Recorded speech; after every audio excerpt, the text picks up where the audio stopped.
வேற உள்ள ஆள் மூலமா உன் இடத்துல பிரச்சனையை கொடுத்து வராங்க. சரியா? அது சரியில்லாத வேலை. அதனால குடும்பம் கட்டுறதுக்கு உண்டான வழி வருது. புரியுதா இல்லையா? புரியல தாய். தெய்வங்களா இருக்கீங்களா இல்லையா? தெய்வம் இருந்தாலும் அதாவது செய்வனைக்கு உண்டானது போறதுன்ட்டு ஒன்று இருக்கு, வேணும்ட்டு போறது ஒன்று இருக்கு, அடுத்தவங்க மாத்தி விடுறதுக்குன்ட்டு ஒண்ணு இருக்கு. சரியா?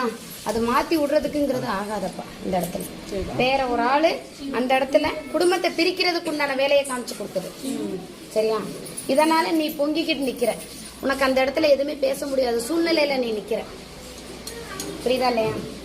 சந்தோஷமா நிக்கிறதுக்கு உண்டானது எதுவுமே பேச முடியாத நிலையில நிற்கிற. அதை வெட்டி வீசுறதுக்கு உண்டான வழியை தான் நம்ம பார்க்கணும். தெய்வம் எங்க போனுச்சுன்னு தெய்வமெல்லாம் அந்த இடத்துலதான் இருக்கு. தெய்வமெல்லாம் எல்லா விஷயத்துலயும் கூட வருது. வந்து நிக்கிறதுக்கு உண்டான வழி வருது. ஏன் பொறுமை